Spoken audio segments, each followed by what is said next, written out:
The COVID-19 pandemic is taking lives, having killed more than 12,000 people worldwide. It is also threatening livelihoods. Unprecedented quarantine measures have contributing to slowdown of the virus, but also contributing to the crash of the stock markets and cutting paychecks for workers and businesses who are already struggling worldwide. Can the global economy hold up? What about that of the United States?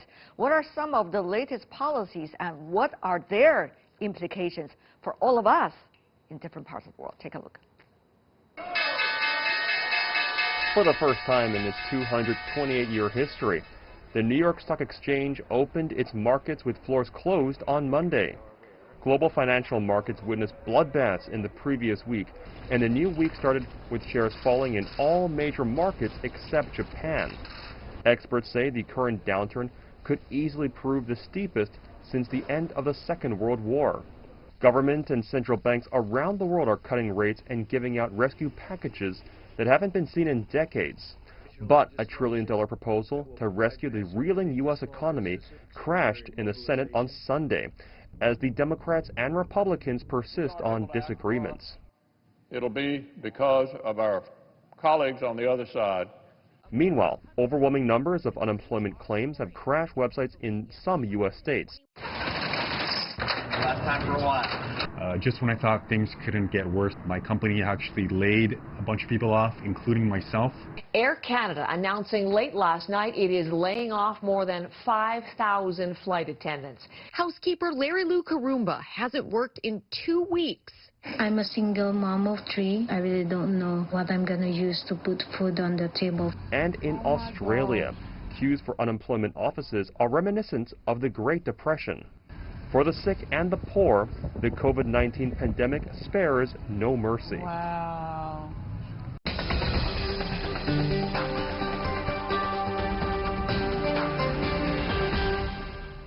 The effect of coronavirus is being felt in the stock market and also in economies around the world. To talk about that, in Singapore, we have Jim Rogers, world-renowned investor and chairman of Rogers Holdings. Good to see you, sir.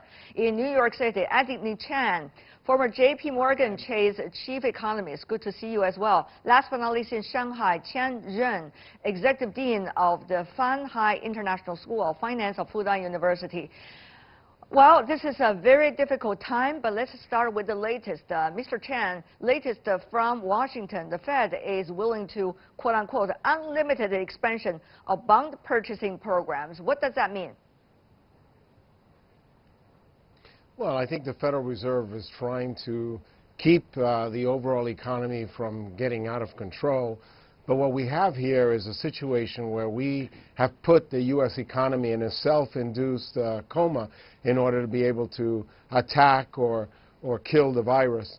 But in the process, we're going to cause the economy basically to come to a complete standstill. We're going to boost the unemployment rate to levels that we probably haven't seen since the Great Depression and slow the economy down. But again, the intention is a good one. We're trying to eradicate this virus.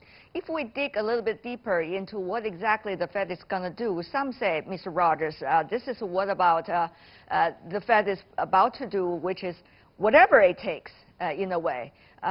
Purchase treasuries and also mortgage-backed security in the amounts needed to support smooth market functioning. That's a quote coming from the Fed chairman.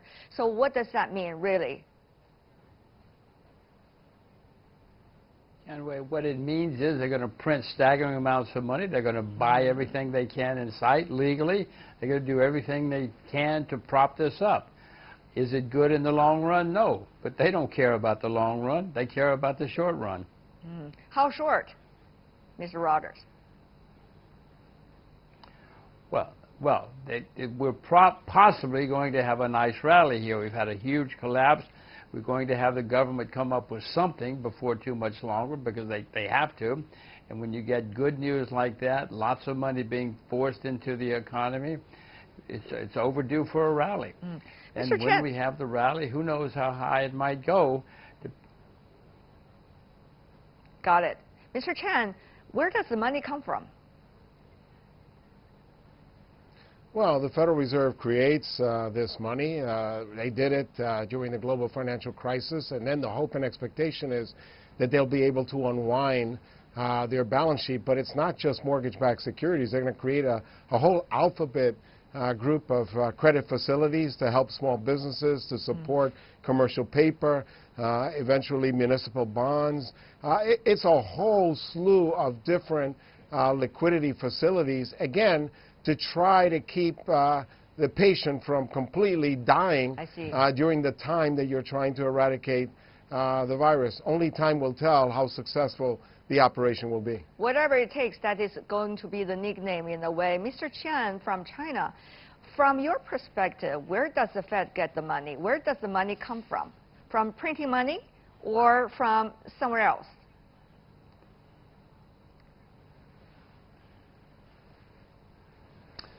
Well, essentially, they're creating money, if you will. So we've seen this before, right? So this is part of the unlimited, if you will, currency, monetary policy. But the problem is, if you only have monetary policy, it's not going to be enough.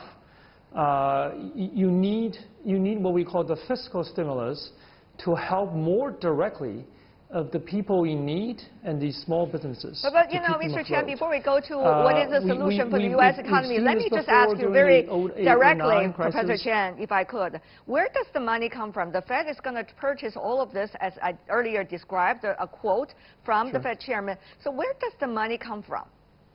That's very important.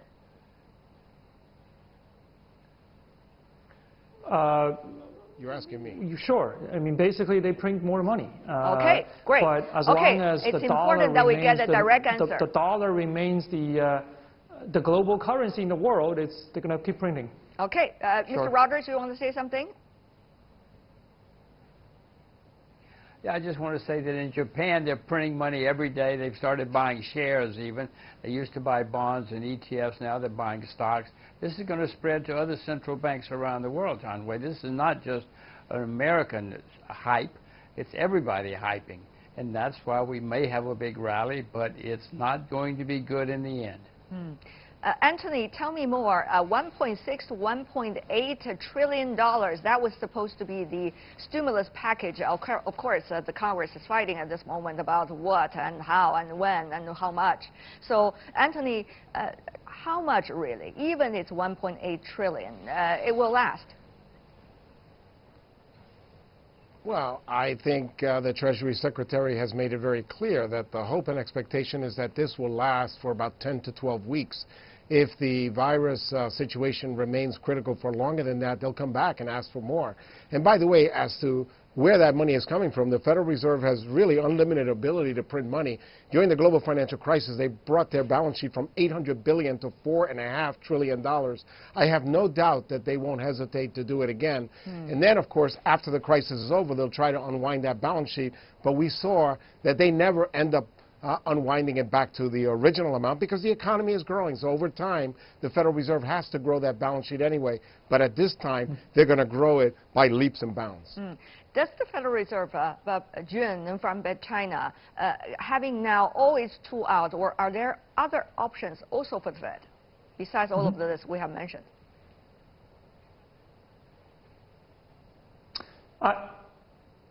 Sure. I think the toolbox is empty. They've thrown the kitchen sink.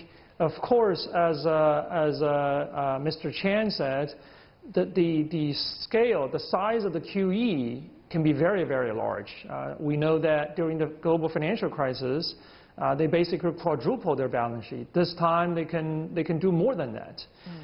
But again, even if this is a much bigger scale of monetary stimulus, I don't think that's enough.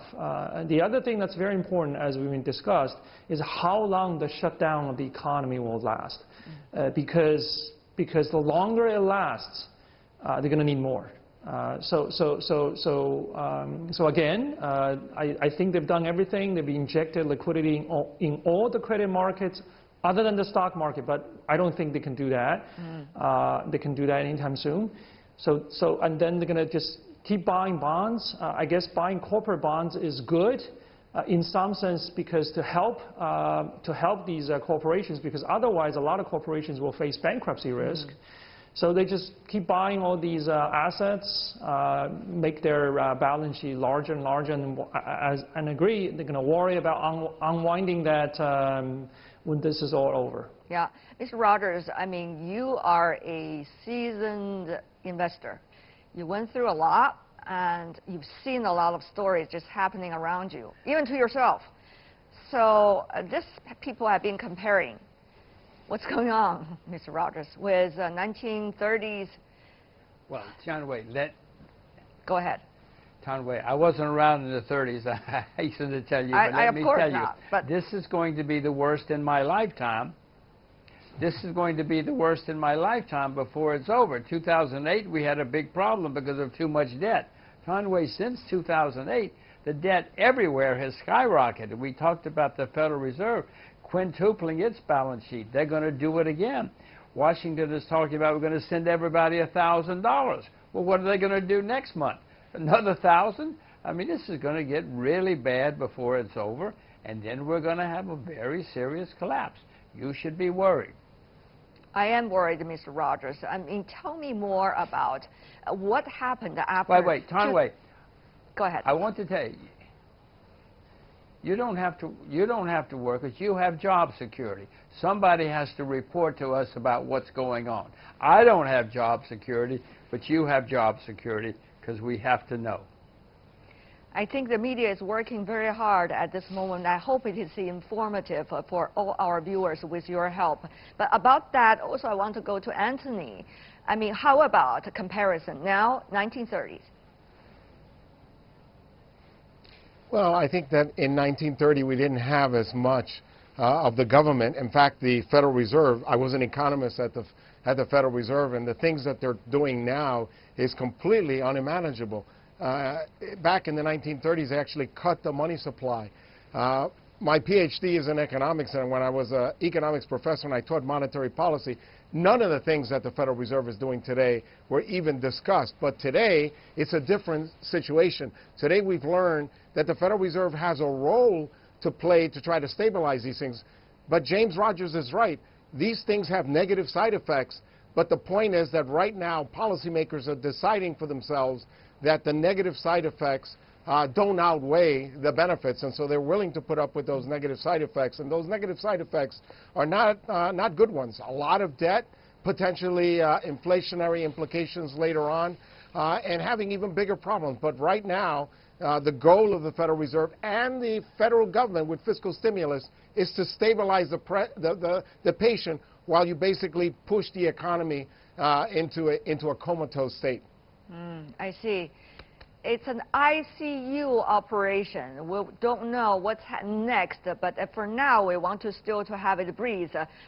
Jun from China, when Fed is doing whatever it takes, as they say, and the U.S. economy is taking measures, as we just discussed, what does that mean for the other economies, China's economy included? Now, when we talk about the U.S. debt, China is a big owner of U.S. debt in a way and buyer of it. So this will have rippling effect on many of our economies around the world. Help us to understand your perspective, Jun.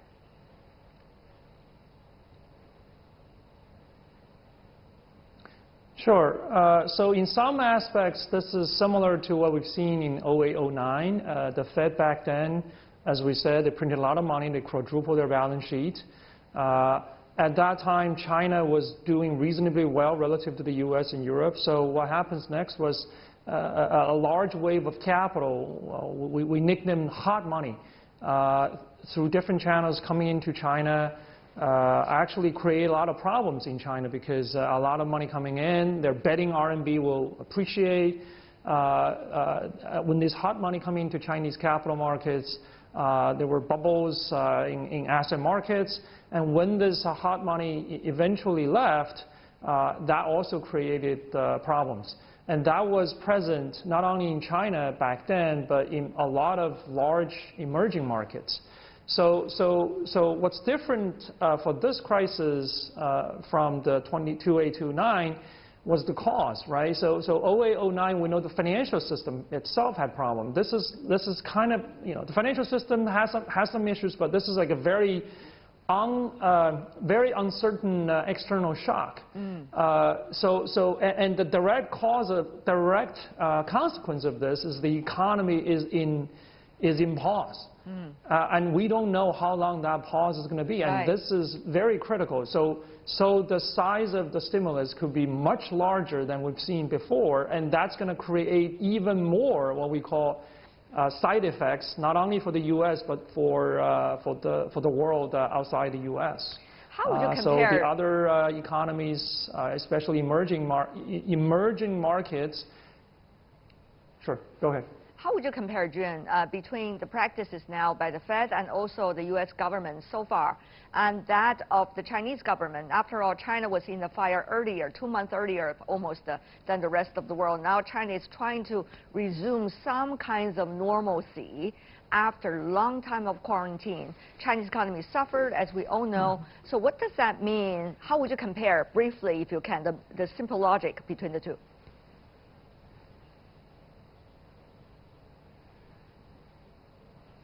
So it is important to realize that China now is in the process of resuming economic activities. We say that resuming economic activities in an orderly fashion. Orderly fashion is important because China now has to do a good job preventing these external cases of coming in and trigger another outbreak. So this is a delicate balance, but nevertheless, we've seen a lot of firms going back to work. In this process, small and medium enterprises have had a tougher time of recovering what's been lost. That's important. They need more help. The other thing I think is very important is global supply chain and trade.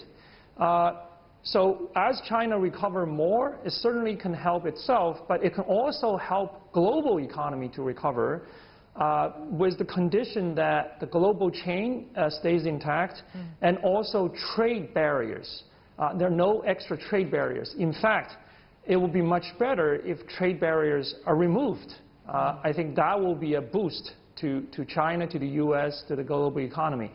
But obviously, at the moment, the two largest economies in the world, China and the U.S., they need to work together. China needs to resume quickly to normal activities, and U.S. need to contain the virus outbreak as soon as they can. And if that's the case, and there's a lot of cooperation, I do see this will be over after a short period of time. Well, of course, that's your wish. Whether that will come true or not, it's a big question mark. Jim, you want to say something about that? Yeah, I just want to say that, remember, in America, we have an election in 7 or 8 months. Yeah, we remember that very well. The election is going to dominate everything, Mr. Trump. Everybody in Washington is going to do everything they can to spend money, print money, to get the economy back up. China's done a much better job. Beijing has been much more restrained. They have not printed as much. They have not spent as much. They've kept their interest rates at reasonable rates. No, we have an election in America. There's no end in sight. How much responsible, Mr. Chan, Anthony from New York, do you think Washington should be? Of course, I'm not saying they're going to do that, but at least there should be frameworks within which they can work on, not all at the prices of the others. Anthony. Well, I think that right now it is a delicate balance, and we know that elections do play a role because, in fact, if you go back 100 years, you almost can't find a period where whoever's sitting in the White House, whether they're Democrat or Republican, gets reelected if you're in a recession. And I think that right now it's very hard to argue that we're not in a recession. We are really going to see a deep hole in the second calendar quarter. So they really have to frame that, work that delicate balance between trying to stabilize the overall economy and not allowing it to go too deep into a recession, and then, of course, have this political overlay that James Rogers is talking about. These are all very complicated choices for Washington these days.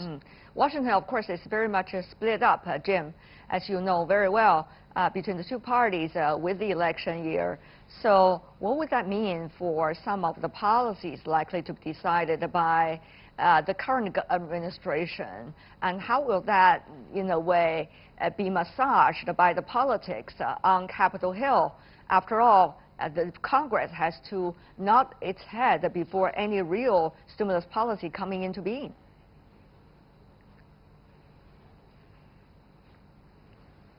Well, John Wade, Mr. Trump does not want to lose the election. No American president has ever wanted to lose an election. He has a lot of power, or discretion, I should say, to spend money where he needs votes. He's going to spend a lot of money where he needs votes. If you're a marginal state, knock on Mr. Trump's door and he'll spend money there. There's going to be a lot of money spent by Mr. Trump and by the Republicans to do everything they can to win the election. Is it good for America? No. It might be good for Mr. Trump, but it's not good for America. Anthony? In the long term. Well, I think that right now there is no doubt in my mind that all hands on deck in Washington to make sure that they can stabilize this overall economy between now and election time. And even if you go into a recession, to be able to spin it in such a way that this is not a normal recession, but which, by the way, it is not. It is self-induced, but nonetheless, voters tend to make responsible whoever's sitting in the White House, whether it's a recession that was caused by overall economic fundamentals or caused by an exogenous factor. The point is that historically recessions are not good for getting people reelected. No. And Jimmy Rogers is right. That means that there's going to be really an all whatever it takes kind of behavior, not only from the Federal Reserve, but also from the federal government to make sure that they minimize that risk. Jen, I don't want you to miss this opportunity either. So whatever it takes, quote unquote, for politics or other things in Washington, so what does it take for all of us, the rest of the world, to make our economy still viable and also stable despite what Washington wants to do?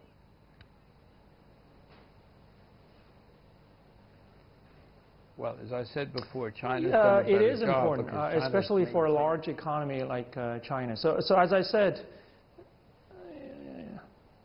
Jim, go ahead. Jim from Shanghai. I actually agree with Jim. If you look at the toolbox of the, if you look at the toolbox of the Chinese government, the interest rates are far away from zero. So that means there's a lot more room. We haven't had a very large stimulus. The monetary policy have been aggressive, but not extremely aggressive. So for China, there is a lot more room to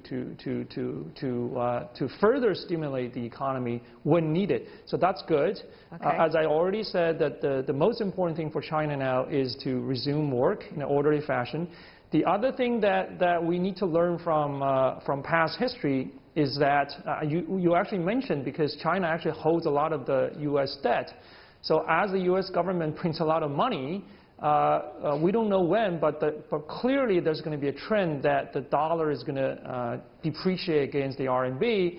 And when that happens, when you hold a lot of U.S. debt, you actually lose. Yeah. The other thing is, as I said, we do expect that a lot of the capital might come to China's way as long as Chinese economy is leading in the recovery, and we need to be careful how to handle that in terms of how you best manage your capital account. Yeah. These are lessons that we can learn from the 08-09 crisis.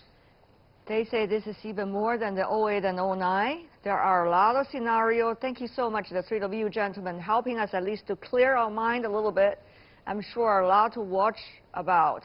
Jim Rogers, Anthony Chen, Chen Jun, really appreciate it. I'm sure we're going to come back together again and discuss all the latest. Thank you so much for now.